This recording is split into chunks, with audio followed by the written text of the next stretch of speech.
Jet sponsors coverage of the Silverstone Classic. It's festival season here in the UK, so I've got myself a beautiful car and headed for the best one of them all. Somewhere I can rock out to star names on stage and tune into some top motorsport action. Welcome to the Silverstone Classic, the biggest and best motor racing festival in the world.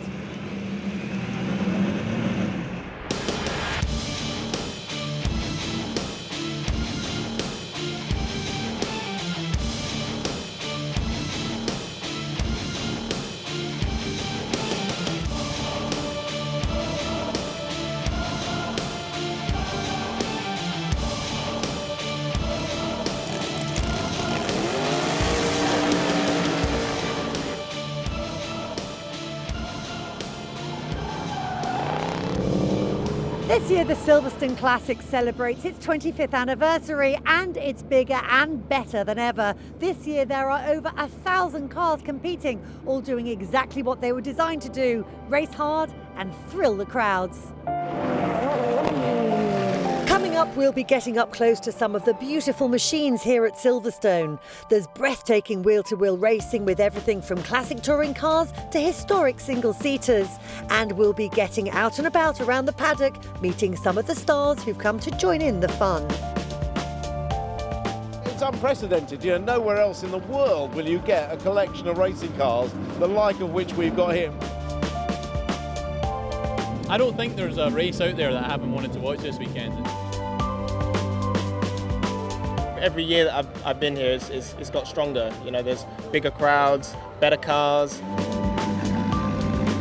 You can just look up and down the grid for the people who are involved in it, the cars who are involved in it. It's magic. What a wonderful event. I've never seen Silverstone look like this. Every part of the whole facility is full of something fantastic. It's really important in our sport to embrace history because we've got a great history. It's a massive event, like we were just saying. It's the second biggest event after Formula One Grand Prix that Silverstone have. The sun's shining, good crowd, Silverstone Classic, nothing like it, is there? Let's kick things off with a regular highlight here at the Classic, the historic Formula One cars. These mighty machines have a roar that reverberates around the paddock and seriously sets your senses tingling. They are a guaranteed crowd pleaser.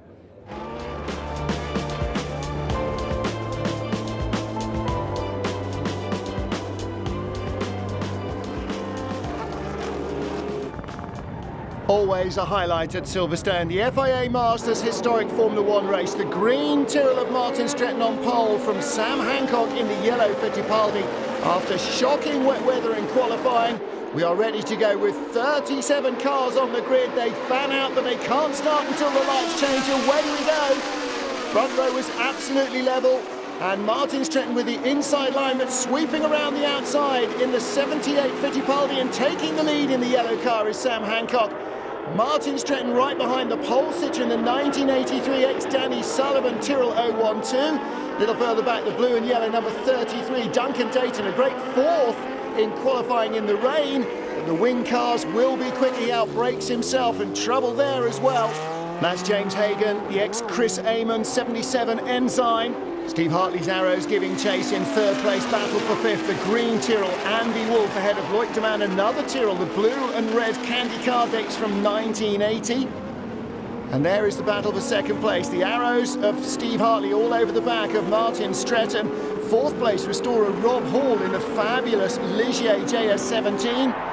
It's about the only non-Cosworth engine car here, and the Arrows, the number one car, looking to the inside as they come into Copse. Sweeping around, of course, the historic old Formula One first corner at Silverstone. More ground effect on that Arrows. He carried the speed nicely through the corner. The ultra-lightweight Tyrrell. Martin Stretton tried to defend into the Beckett's S's, having to take the long way around.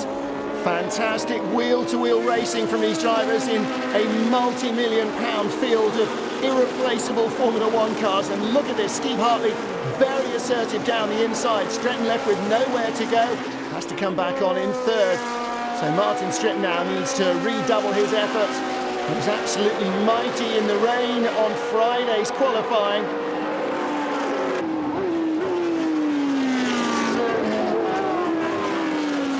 into the braking area, and the Tyrrell straight down the inside. Martin Stretton, good move, back into second place. There's the yellow Fittipaldi, Sam Hancock leading in one of the older Cosworth engine cars in the field. Lots of Williamses, and in the pit lane, a 1982 FW08, that's Richard Eyre. Looks like he might have a tyre pressure problem. Sam Hancock leads down the hanger straight. Martin Stretton closing in, and a challenge for third place down into Stowe. Loic de Man in that Candy Tyrrell, putting the pressure on the arrows of Steve Hartley. Hartley drifts out wide into the Vale, and now really feeling the pressure.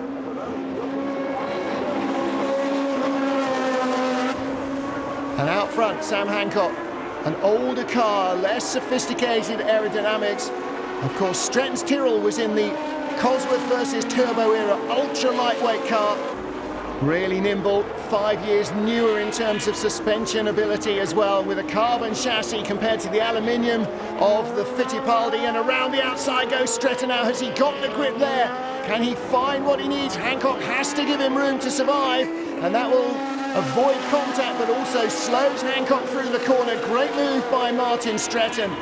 We'll take a look again down into this tight loop section, which of course the car's never raced in period.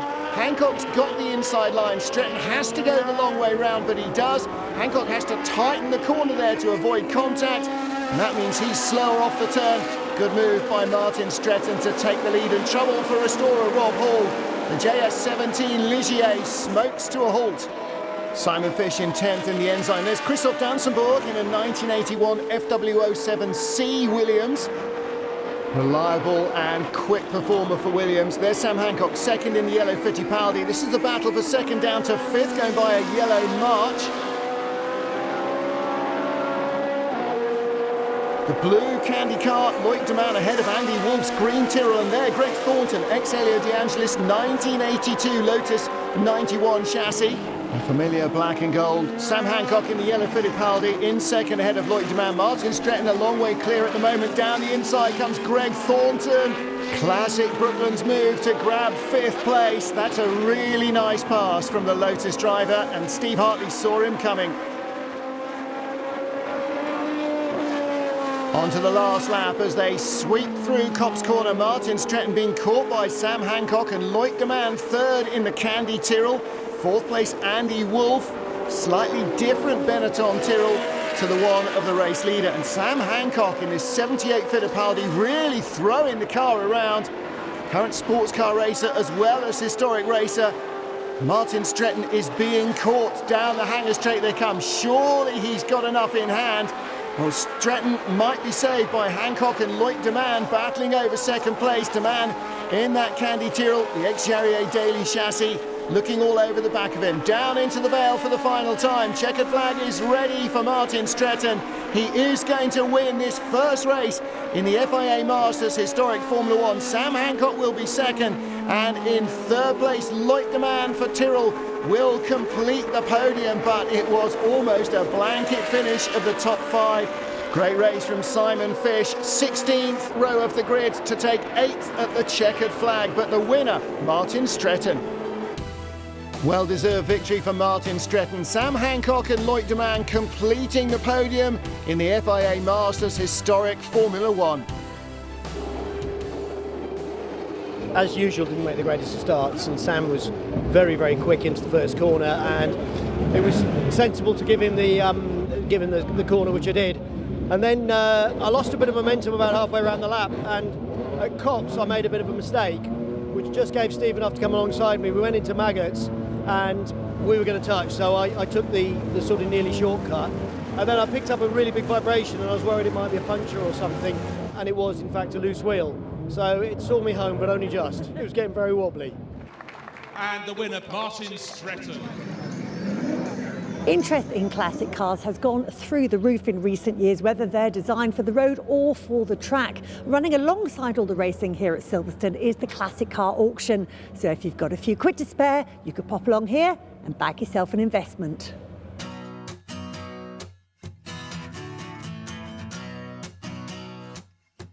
This Jaguar XK150 may look like a rusty old heap, but it's still expected to fetch in excess of £20,000. I think it's fair to say a little TLC is required, but imagine how she'll look with a new coat of paint and maybe a bit of welding.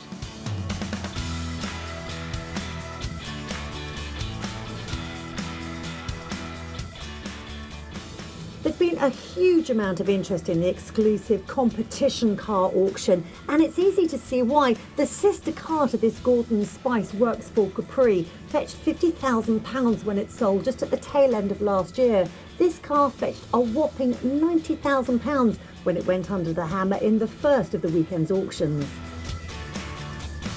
There's one car missing from the showroom though. After paying £220,000 in the auction for a 1959 Cooper Monaco, the new owner asked for it to be delivered straight to the scrutineering bay so he could race it in the Stirling Moss Cup on Saturday afternoon. Now that's what I call a special delivery. We went up to the auction on Thursday night for a free beer and I saw the Cooper Monaco. I wanted to buy a Cooper Monaco several years ago and opted for a T70 Lola. Which I sold last year, and so cash burning a hole in my pocket, couldn't resist it. And then, what's it doing straight down here so quickly? Straight down here so quickly. Unfortunately, the Coventry Climax in the Wilmot racing car that we had also in this same race blew up yesterday, and so they allowed us to change the entry to this car. So money well spent? I think so, yes.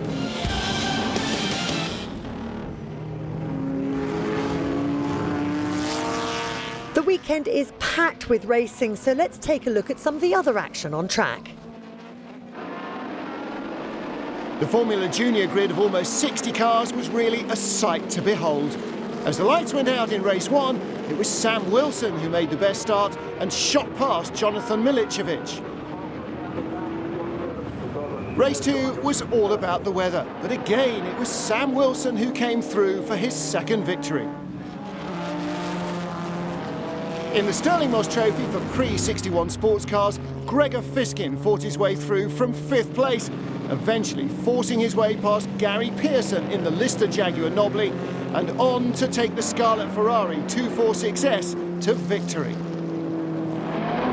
In the Kidston Trophy for pre-war sports cars, Frederick Wakeman made a poor getaway in the Fraser-Nash Supersports. Along with teammate Pat Blakeney-Edwards, he eventually claimed a hard-fought victory. In the Super Touring Car Trophy, Race 1 victory went to Frank Rathel in the Audi 80. The rain came for Race 2. Stuart White in the Honda Accord took advantage of being at the front out of the worst of the spray, claiming an impressive lights to flag victory. It was another star of the touring car scene who stole the show in the races for pre-66 Grand Prix cars. Tim Harvey overtook Julian Bronson off the line. Harvey pulled clear and headed to the flag. Again, in race 2, Tim proved he's still got what it takes out on track, taking a second victory in his Cooper T51. Join us after the break as Silverstone rocks to the sights and sounds of the historic sports cars.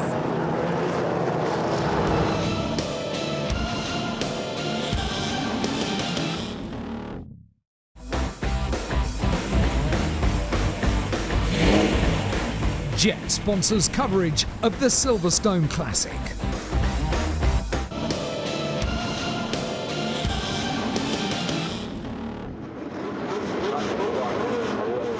2015 marked the 25th anniversary of the Silverstone Classic. When this event first opened its doors back in 1990, this Lotus 102 was tearing up tracks around the world in the hands of Derek Warwick and Martin Donnelly. Now it's back here at its home circuit, taking place in the Legends of Formula One parade. Since this event began 25 years ago, it's always been about more than just racing. It's been a celebration of cars in all their shapes and sizes.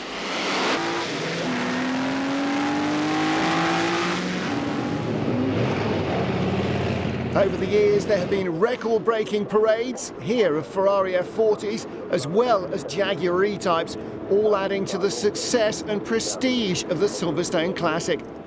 Last year saw the biggest ever field of Formula One machinery, as Stirling Moss led a parade of 84 cars around the Silverstone circuit.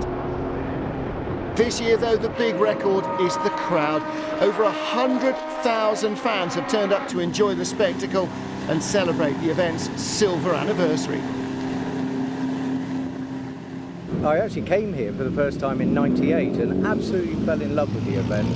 Thought one day I would love to be involved, never thought it would happen. Then 5 or 6 years ago I did, and now it's grown into what you see here today.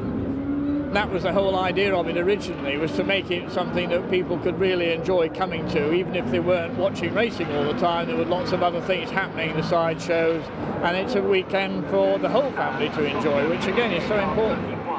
Well, over the weekend we're going to see over 100,000. We've been working towards it for several years. This year we're definitely going to crack it. With the numbers that we've had here today, we'll be there. To see something keep going for that many years, from what was a relatively small idea, which very quickly grew, and I think it's so satisfying to see it mature into the event that which obviously we all imagined or would like to have dreamt that it would become, and it has become, thanks to the efforts of Nick and the team and everybody that's involved in it now. But it really is personally very satisfying.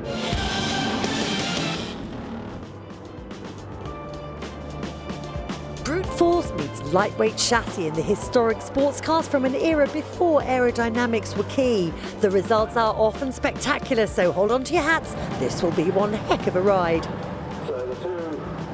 The blue and white Lola on pole, Rob Huff with 5 litres of Chevy V8, the World Touring Car Champion pacing the field. Martin O'Connell alongside in the open Chevron. Car number 4, 1971 B19, one of the 2-litre cars. And fourth on the grid, Mark Bates in his Porsche 911 RSR, really out of place after a really strong run in the very wet qualifying where the power of the big cars couldn't be unleashed, but now it can. Away they go, and Rob Huff dives into the first corner in the lead from Martin O'Connell. Grant Tromans in the red, white and blue Lola T70 lying in third place car he shares with Martin Stretton, and another big banger monster 5-litre V8. Well, the nimble 2-litre car right in the middle of those 2 Lola T70s, and side to side further back, and trouble for the Porsche. Nick Pink got underneath him in his Lola 210, and it looks as though they have both survived, but the Porsche in all sorts of trouble there. The red car is a 1969 Darren, another British-built 2-litre car. James Littlejohn in fourth, up from 10th place on the grid. Great start for the car that he shares with Georg Kallgren, the Swede.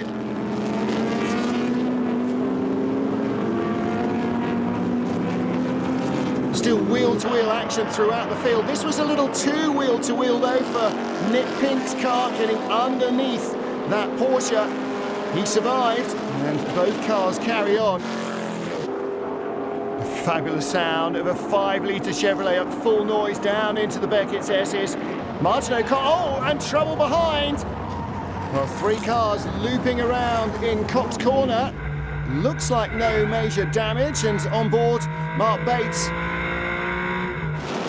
Coming across Keith Arlers in the Cooper Monaco King Cobra to take the racing line, and the spin there from the white B8 of Andrew and Mark Owen, and the silver car, Graham Wilson and Mark Hale's car, also spinning in avoidance, and I think no contact, no damage.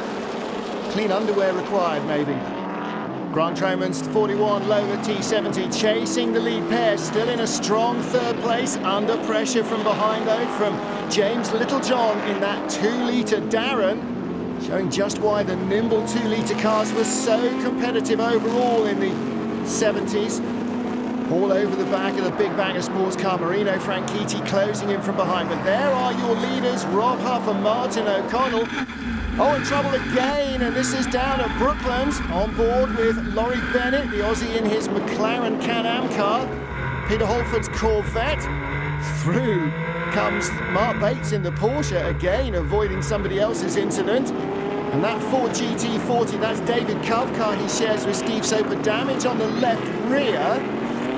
Maybe that was from the spin. Safety car is out to bring the race under control here at Silverstone. Historic sports cars true to form, and oh, trouble, that's really bad trouble. Laurie Bennett, the tyre ripping the McLaren to shreds and itself. You saw a bit of carcass fly over the car there. He's just missed the pits entry. Let's see what happens. Well, he's in a spin. I don't know if it was contact or not. A few cars in avoidance. And the Corvette couldn't quite miss the GT40 spinning in avoidance.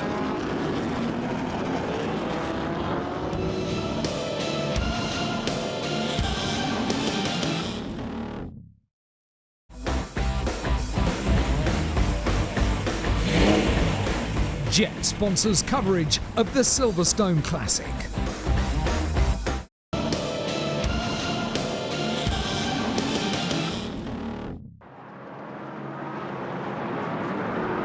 Going green once more, FIA Masters race at Silverstone for historic sports cars. Pit stops starting. Steve Soper takes over the number 11 GT40 from David Cove. Soper returning to historic racing after back surgery. Well, Huff pulling out a big lead over the 2-litre car in second place. And Marino Franchitti closing in as now the heavy hitters come down pit road. So Grant Tromans will hand over to Mighty Mouse Martin Stretton. And the leader on pit road as well. Rob Huff will hand over to the car's owner, Richard Mines. Martin O'Connell driving on his own, a timed pit stop. Change of tyre pressure as well, just to make sure that he's got the grip he needs for the second half of the race. And being in a car that's already up to temperature with the driver that's already bedded in is a big advantage. Richard Mines fresh out of the pit lane in the car that Rob Huff led in from pole, and he's got to find the limits now. This car in very different conditions from qualifying. Stunning weather, stunning machinery here at the Silverstone Classic. And there is Simon Hadfield. Now he's taken over the number 1 car from Leo Voizaides, who started that Lola T70. Diving down the inside of Tariq Mahmoud in his T70. Very evocative livery, almost like the Porsche 917 that won at Le Mans. And the number 1 car is closing in fast. Simon Hadfield, a very experienced historic racer and preparation man. Wants to get a feel for the car, the brakes, the tyres, and the amount of grip on the track.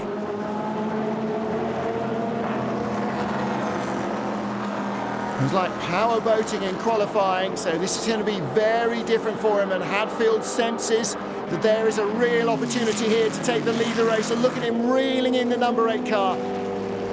Great opportunity for Voizaides and Hadfield now. Richard Mines threading his way through the Beckett's S's.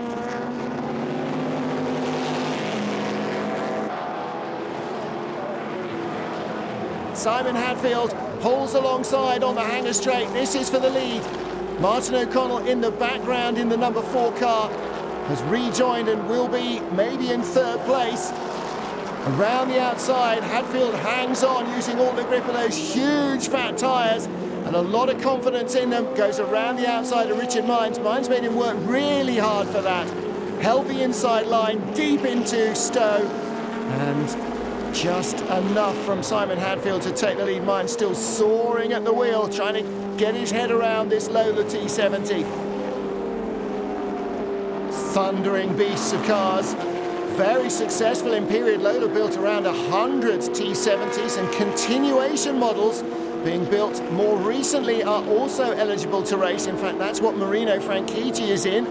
The dark blue number 60 car that we saw earlier on there is the 3rd place car of Martin O'Connell, and he too is closing in on the number 8 machine. He has got a great opportunity as well to put himself back up into 2nd place. And Simon Hadfield skirting a big group of traffic in that number 1 car, driven in period by Wilson Fittipaldi.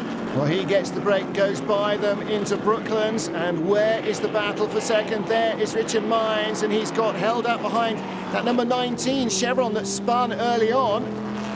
And does he get around? No, he doesn't, but as the chevron drifts out wide, he's on the outside. He gets squeezed out wide, and Martin O'Connell, ever the single-seater hunter, went straight up the inside into Luffield and through into second, and comes down the old pit straight with a decent advantage over the Lola. And squirreling under braking, Martin O'Connell ragging this car. Well, you see again with the orange nose flash, he dives to the inside as the white car drifts out wide and pushes the Lola offline. That leaves Richard Mines with no way to defend. Martin O'Connell chasing hard, Richard Mines drifting out wide in that blue Lola. And there is the number 60 car. This is a continuation version of the T70, a much newer car built to the original format. Same aluminium chassis and everything. Componentry will be as identical as possible to the old cars, and in the colours of Roger Penske and Mark Donoghue, the 1969 Daytona 24-hour winning chassis into the loop. Oh, hang a minute, that was the white car. That was Simon Hadfield. Where's he gone? And Richard Mines has spun. I think Hadfield had spun as well. So is there something down? Through goes Dickie Meaden. No, Simon Hadfield has pulled off. Maybe he has left the fluid down there. Race leader is out then, and that means Martin O'Connell is in front. We've lost Richard Mines from third as well. Third place now, 41, and that is Martin Stretton, and there is Richard Mines, and I think that Di Tommaso Pantera, the yellow car, he might have run into that under braking, Richard Mines. So there, the number 41 car in third place, Martin Stretton. Richard Mines with damage on the front of the Lola. I wonder what harm that might do to the end of their race. Last time down the hanger straight, now the last time into Stowe for Martin O'Connell. A very impressive run in this 2-litre Chevron. Started on the outside the front row of the grid in wet qualifying. All the power of the big bangers didn't really help them, but here in the dry, he has done a great job in dramatic circumstances to bring the car to the front of the field and take victory in the FIA Masters historic sports cars. A really well-deserved victory after a stirring drive. Martin Stretton bringing the car he took over from Grant Tromans to the flag in third place. They avoided drama and incident, and that's what you need to do in a long race like this to take the checkered flag. Heading to fifth place, 64 Ollie Hancock with Dan Anthony starting their Lola. They caught and passed the big bangers late in the race. Sixth, the red and white car, Paul Gibson. Seventh, the blue number 8. That's Richard Mines and Rob Huff. But a big scalp for the 2-litre Lola driver, Martin O'Connell. Despite all the incident and accident, Lola T70s packing the top order, but none could catch Martin O'Connell's Chevron B19. Congratulations, top step at the podium, and did it all by yourself. Yeah, well, it was a good race, really. The safety car was a little bit of a problem in the middle, but and the oil obviously was a big problem. But yeah, for us it was a good race, and it's always nice to win. We managed to win at Monza a few weeks ago as well, so it's been really good recently. Race winner Martin O'Connell didn't need a teammate. Here at the Classic, if you're not listening to cars, you can always listen to guitars. So all you headbangers out there, get ready to rock. Oi, mate, does this amp go up to 11?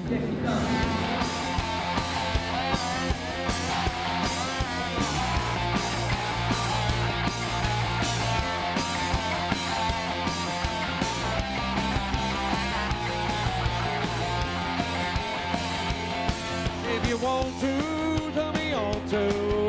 Now anything you really want to, tell me on to your sweet love. Saturday night's headline act was the mighty Status Quo, who really got the party rocking.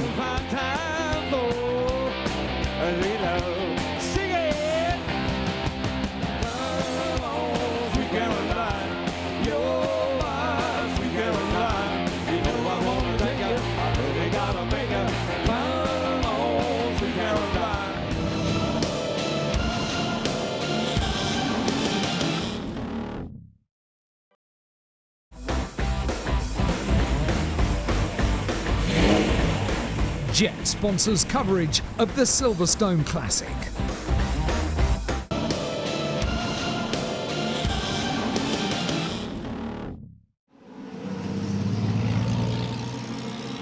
It's a busy weekend at the Silverstone Classic, so let's have another look at what happened in some of the other races.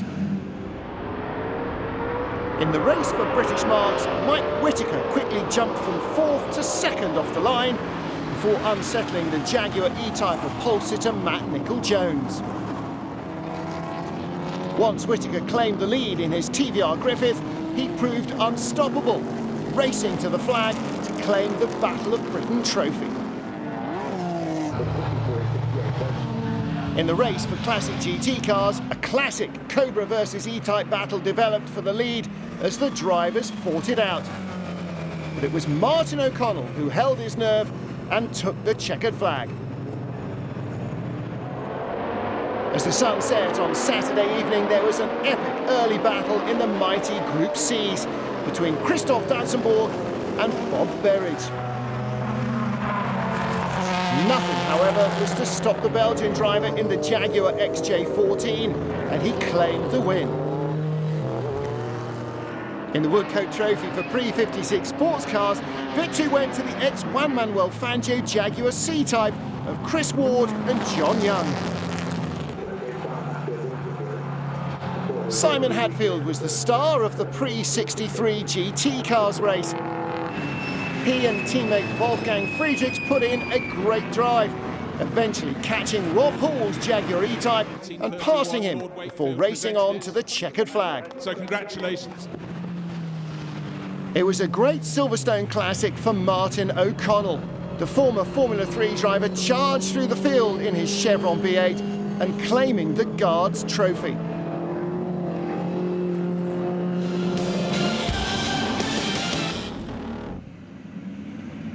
This event isn't just about the top-end exclusive cars, it's also a celebration of some of your more everyday classics, cars that you and I can escape from the modern world in without breaking the bank.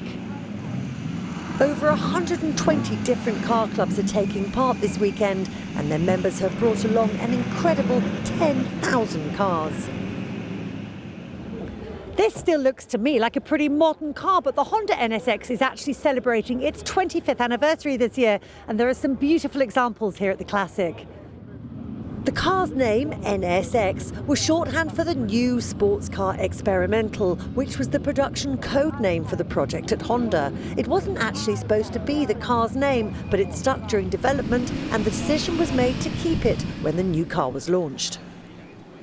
During its development, a certain Ayrton Senna, who was driving a Honda-powered McLaren in Formula 1 at the time, became heavily involved in perfecting its handling and suspension, putting it through its paces around various tracks, including the mighty Nordschleife.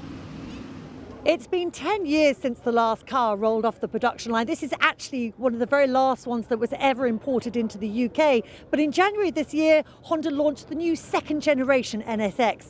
It'll be great to have it back.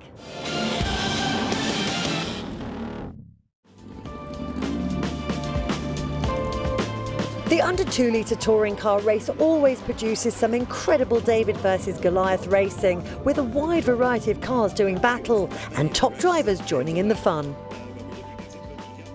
Well, very familiar surroundings, familiar overalls, but that's a very different beast behind you, isn't it? It is. We're here today at Silverstone in the under 2 litre touring car category. It's a race, 50 cars in it. So you've got the Minis, the Lotus Cortinas, the BMWs, the Alphas. It's great. And for once, you're actually sharing a car rather than racing against each other, aren't you? We are, yeah. So Matt's going to start the race, and hopefully he delivers something resembling one piece of a car halfway through, and I'll try and get to the end. Which is rich words coming from you, because I seem to remember that he broke this car last year, didn't he? You were supposed to be competing in this event 12 months ago. Well, his mum and dad always said he was never very good at sharing. Jackie, Silverstone Classic is celebrating its 25th anniversary this year, but you've been racing here at Silverstone for many more years than that, haven't you?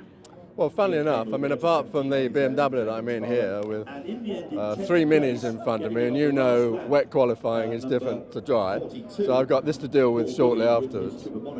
But yesterday I was qualifying the E-Type and it broke down on the outlap. So I actually never did any qualifying laps in it. So I went before the chief steward, and he asked the question was, do you know the circuit? I said, yes, I do. He said, what have you done here previously? So I said, I was first here in a Mini in 1961. Will that do? What is it about these cars? I mean, bearing in mind you're sort of working with cutting edge, you know, modern touring cars. What is it about these cars that you love so much? They're a very evocative car, aren't they? You know, all the images of Jim Clark driving these cars back in the day. They're a very simple car, but as ever, you know, there's some very good cars out there that people have been working on for a long time now. No, it's very enjoyable as well. Obviously you've got the pressure of professional racing, whereas this is, we come along and enjoy it. If we get a result, fantastic. If we don't, we'll still have a good weekend. Massive grid for the Warwick Banks Trophy for under 2 litre touring cars, and as Mike Jordan says, win, lose or draw, a fantastic race. And after really soaking qualifying, Minis dominating the front couple of positions on the grid. On pole, father and son Robert and Josh Beebe, Bradley Ellis and Adrian Barwick second, Jonathan Lewis, Matt Kelly, another Mini in third, first Lotus Cortina, Dickie Mead and Grant Tromans in fourth. Look by the pit wall, Jackie Oliver having a very adventurous start, getting going quickly in that BMW as the Minis dice, and around the outside goes the Dickie Mead and Grant Tromans Ford Cortina. Well, as he takes the lead, the Minis are going to struggle now to hang on. Behind Mark Sumter in the blue Cortina is Matt Neal. Multiple British touring car champion Dickie Needham very sideways as they come down into the loop. And there's Jackie Oliver, the number 100 BMW 1800 Ti. 3 Minis trying to occupy the same piece of tarmac in front, and behind the Martin O'Connell Sandy Watson number 10 car trying to come through. Bradley Ellis loses third place. He's down to fourth now, and you can see in his mirrors, look, Jackie Oliver coming down the old club straight into Brooklands. He's going to have to thread the eye of the needle between the 2 Minis and goes around the outside for third, and the rear-wheel drive cars are now really swarming everywhere. Matt Neal got around the outside of the number 10 Mini, and then too much oversteer. Phenomenal sight. Just look at this field of cars.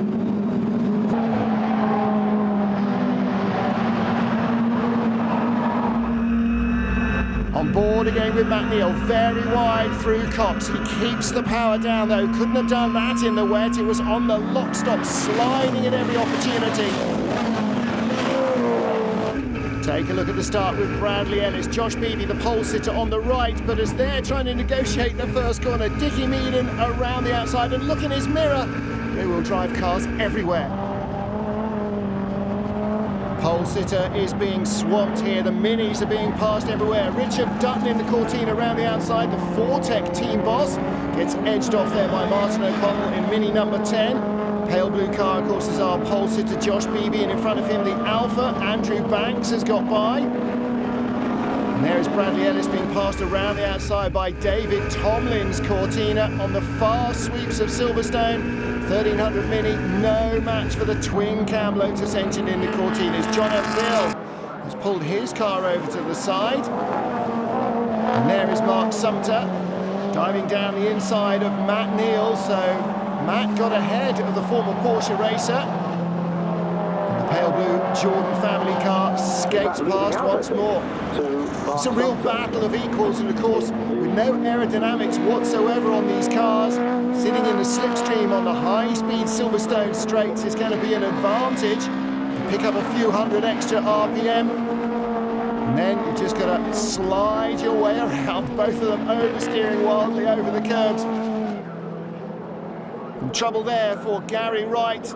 Number 9 Mini has stopped, and that's Will Dix Alfa Romeo Giulia. So safety car out now. Does that mean we're going to see some early driver changes? We'll have to wait and see who bolts for the pit lane as recovery continues. And Alfa is going to need a little massage. Well, there are a few diving down pit road. Jonathan Lewis, former team boss, and now runs a Mini workshop. He comes in, he'll hand over to Matt Kelly. Green, green, green, we go racing once more in the under 2 litre touring cars, Warwick Banks Trophy. Dickie Meaden leading from Jackie Oliver, Ford from BMW. Battle for third, Mark Sumter in the pale blue Ford Cortina with Matt Neal right behind. Then Andrew Banks, the red livery on the front of his Alfa Romeo, redolent of the Auto Delta, the factory Alfa racing team in the European touring cars. They would have battled with the Cortinas in period, and the preparation expert dives down the inside of Matt Neal, doesn't quite get by, but on the inside of him, through comes Richard Dutton, a little bit of a bump from the team boss. Richard Dutton shares with Neil Brown, who prepares the engines for the Hondas of Matt Neal and Gordon Shedden in the British Touring Car Championship. So all sorts of relationships going on in this race. Matt worrying about the belts. Richard Dutton, not much wrong with the engine in that car thanks to Neil Brown. He goes by for 5th place. And on board with Matt at the start, trying to find a way through a road that is packed with traffic. Outside would seem to be the way to go. Gives you plenty of room for escape. In the pits is the race leader, Dickie Meaden, handing over to Grant Tromans, last of the front runners to stop as he comes back out. Number 100, the BMW, started by Jackie Oliver, is the leader. Richard Shaw at the wheel now, and right behind, Gordon Shedden. Matt Neal brought the car up into the top 4 or 5 positions from their 10th place grid spot. Looks like Flash is having a really solid attack. No ground given as they went past that red Mini driven by the 2 Swedes. And right behind, look at this, battle for 3rd, the dark blue BMW Andrew Smith, 111. And right behind, Max Banks in the Alfa, Chris Lay's Cortina, the Cortina in the middle of that battle for 3rd, and the battle for the lead now. Gordon Shedden down the inside into Stowe, has taken the lead away from the BMW. So Ford in front, BMW in 2nd, and who's going to come through in 3rd place? Will it be the Alfa? Will it be the BMW? Well, for so many years, the Lotus Cortina was reckoned to be the weapon of choice, and then suddenly BMW tuners realised what fun the 1800 could be. Flash getting a really good run out of the Beckett Sesses, through the Chapel Curve and down the Hanger Straight. Great battle for 10th place. Number 10, Martin O'Connell, chasing Norwegian Arne Berg in that Cortina. And the Mini in front, Matt Kelly. This is a huge long queue of cars. They're just lapping the number 68 Cortina. Right in front is the Graham Wilson and Andy Wolf car. That is in 9th spot as they sweep through the Beckett Sesses, positions changing with every corner. Oh, and that's Max Banks, the Alfa, out of a good finishing position. A little bit earlier, back at the Beckett Sesses, Andy Wolf on the inside. Clouts Arneberg, just getting in a little too hot. Looks like they're all continuing. Great onboard view from Matt Kelly's Austin Mini Cooper S. Cortinas in front, wagging their tail. And the Mini drivers have to throw the cars sideways now to kill the understeer, and exactly that. Down into the tighter corners. This is where the Mini will be all over the back of the Lotus Cortina. Arneberg in front with the Norwegian colours on his car, trying to get the door shut. Matt Kelly trying not to let him. Out onto the Wellington Straight, the Cortina, 1600 twin cam Ford engine in it, just picks up and goes, leaving the little Mini a touch breathless. And down around the outside now of Matt Kelly comes the sister car of Martin O'Connell. A little bit of leaning there, bit of contact. See the sliding windows on these Mark 1 Cooper S's. Look inside in the dash, it's still got the original clocks and lots of the original trim and some of the original exterior trim coming off there. The chrome strip that goes from front to rear all the way along the seam of the Mini, waggling away there, but Martin O'Connell squeezed by Matt Kelly. Well, let's take a look at that move again and see how the Minis react differently. O'Connell on the outside on the racing line, and Kelly trying hard to tighten up. Look, the Mini picking up its inside rear wheel, unladen as he tries to hang on to the position. Well, last year they broke down in the middle of the race. This year the teammates have come good. Great start from Matt Neal and a great second stint from Gordon Shedden brings victory to the Team Dynamics Lotus Cortina pair.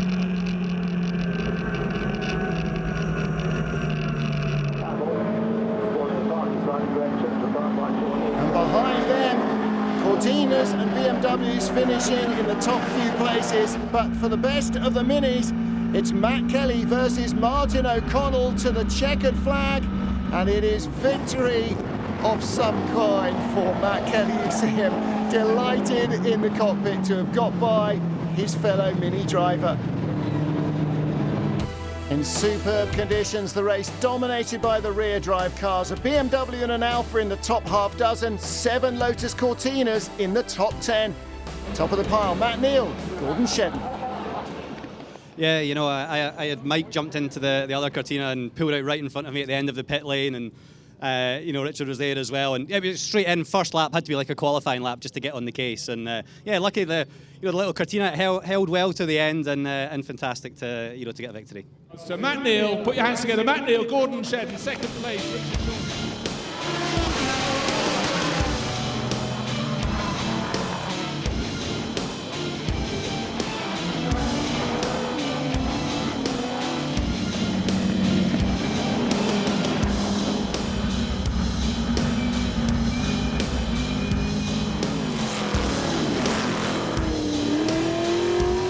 So we've come to the end of this special anniversary Silverstone Classic, and it really has been the biggest and best one yet. I have loved every minute of it. Roll on 2016. I can't wait.